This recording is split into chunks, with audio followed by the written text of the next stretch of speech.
I've covered a lot of police brutality situations across the country, even before George Floyd. And something that a lot of people think is this is the biggest gang in the history of the planet.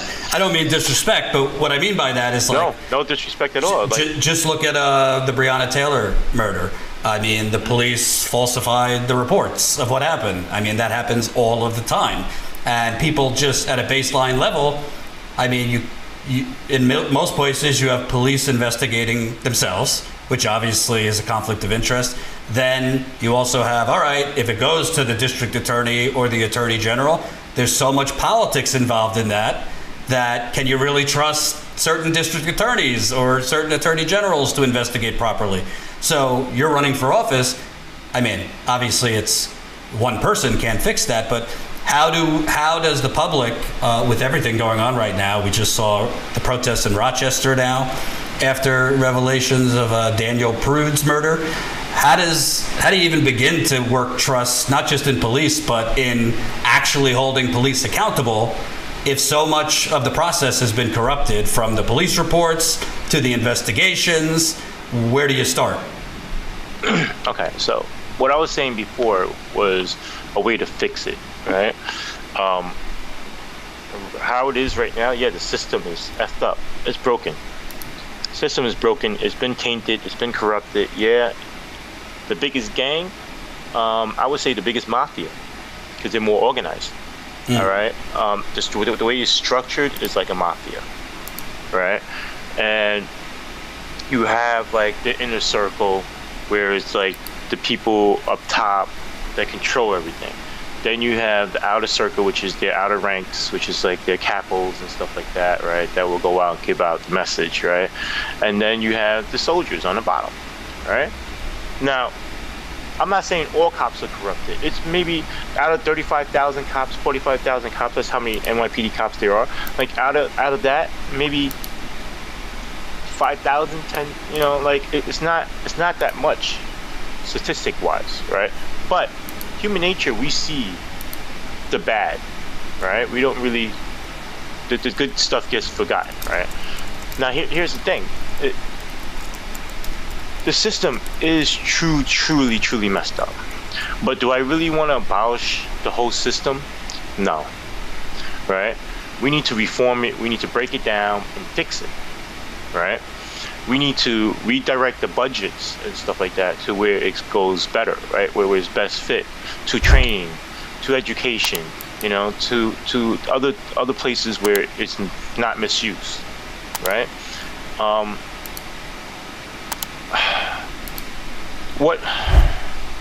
How can I fix it?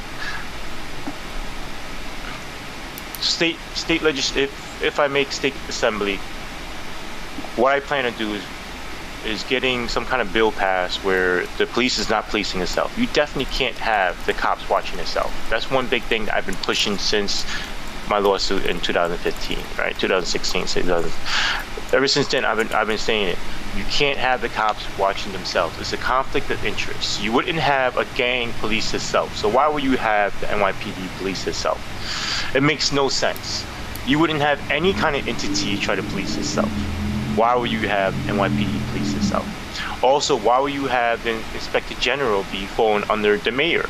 That makes no sense also, because the NYPD falls under the mayor. And, you know, obviously the corruption goes all the way up top.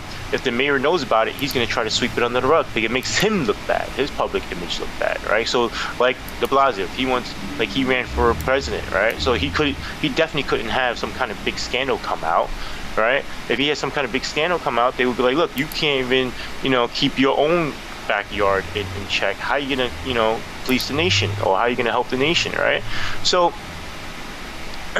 it's controlled by politics way too much. I think you need definitely a higher agency, right? Which is like a state agency or a federal agency to monitor it. And it has to be people of the community. It can't be like other law enforcement or government agency. It has to be like, you know, like a state level CCRB or attorney general or something, you know, where the community could vote the person in, and the community could say, you know, this is what's going on, and then they have some place confidential to go to, right? They could feel safe to say it to these people and be like, hey, look, this is what's going on. You need to investigate. And then when they investigate and when they find out what's going on, they have real power to do something.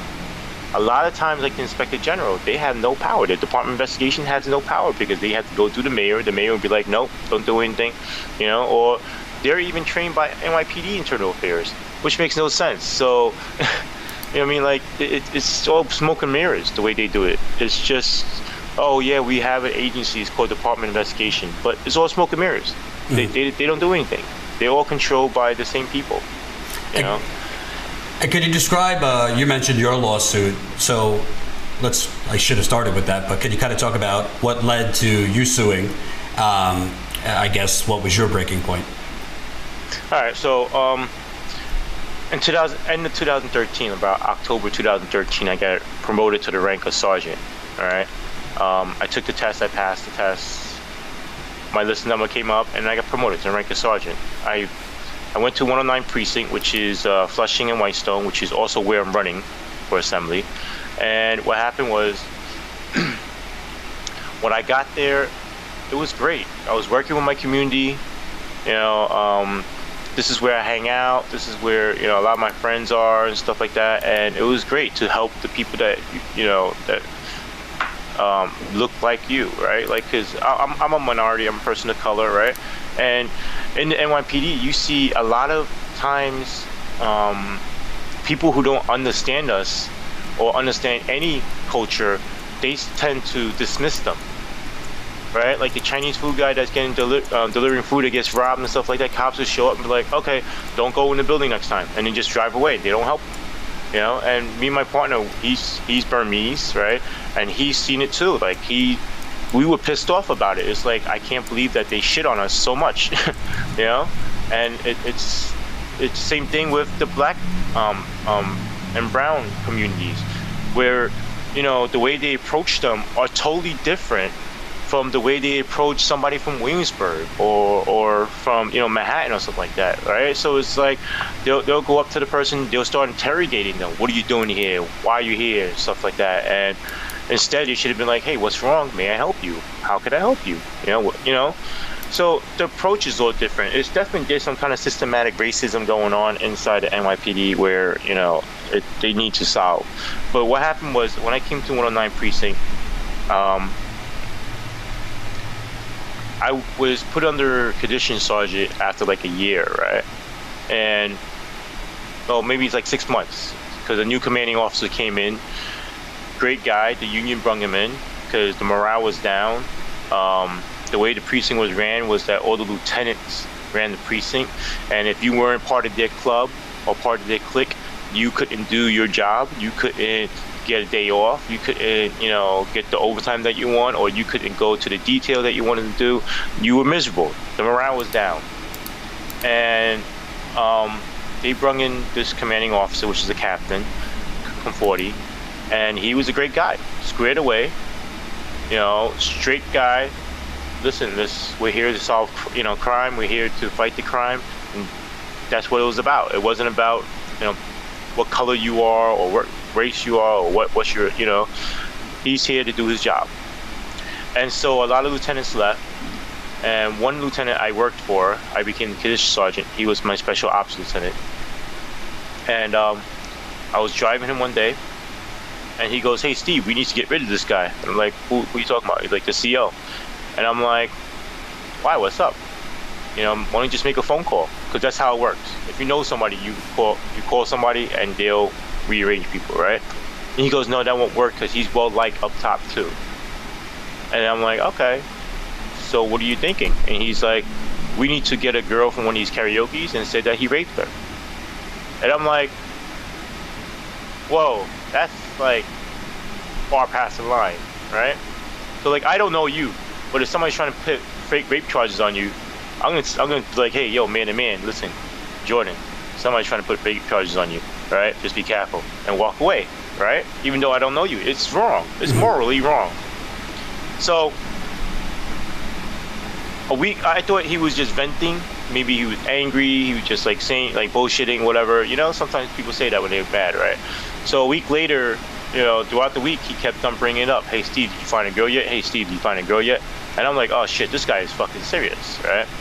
So I went into Conforti's office, and I told him, hey, sir, do you have a minute? And he's like, yeah, sure, come in. I go, listen, I don't want to get involved, right? Because you have hooks, he has hooks. Hooks meaning like somebody up top, right? You have somebody that you could call to pull you places. I don't want to get involved because I like working here, and but I think I should tell you. He's like, yeah, sure, what's up? I'm like, listen, somebody's trying to jam you up. He's like, jam you up means get you in trouble. Mm-hmm. He's like, oh, what do you mean? I'm like, somebody's trying to put fake rape charges on you. And he's like, oh, okay. I think I have an idea who it is. If I say his name, just give me a nod, right? And he goes, Sung. And I go, yep, okay, thanks. A week later, he calls me back into the precinct, and he calls me back into his office, and he's like, hey, Steve, let me talk to you a second. I was like, yeah, what's up? He was like, listen, I had to drop a log, which is a report, with internal affairs to protect myself, and they want to know if you could go undercover to get it on recording. And I told him, like, look, I told you I didn't want to get involved, right? Because once you get involved with internal affairs, or you go undercover, you do something like that, you have to transfer out the precinct. I liked working it. That was my dream precinct, you know? So, whatever the case is, I was like, yo, so do I have a choice? He's like, no, you really don't tell internal affairs no. Because if you tell them no, you become the target then. Right? And so, I was like, all right, then I guess I'm being told to do it. So, how do we begin? He's like, well, they'll come to your house and interview you. They came to my house a couple times to interview me. Then they gave me devices, hung out with Sung and stuff like that. And long story short, I seen them do some crazy stuff, like real crazy stuff. And it wasn't just them. It was like a whole network. So this person would branch out to this person, this place, that place. So people from Vice Unit, lieutenants from Vice Unit, captains involved. There was chiefs and chiefs drivers and other, it was just so many detectives and cops and more lieutenants from different boroughs, different parts of Chinatown. They're all doing their own thing, their own racket, and then, they would try to like network with each other and so forth and so on. It was crazy. So, but they only wanted me to keep it to this lieutenant and this detective. At first, only the lieutenant. And at first, they only wanted to know about the rape charge. They didn't even care about all the corruption and stuff like that. Until I kept on getting on recording, and I kept on pushing it, then they're like, okay, fine, investigate this guy. Then they realized, okay, they have to investigate the detective too. These two tied in, right? But when I try to get, the chief and everybody else involved, like, get them on tape, they'll come back and be like, oh, the device failed. We couldn't get anything, or we couldn't hear anything. It wasn't clear or whatever. And I'm like, that's funny, because every time I get somebody else or higher up involved, like, you guys don't get anything. The devices fail, right? And it's like 3 to 4 devices plus my phone. So how does all the devices fail?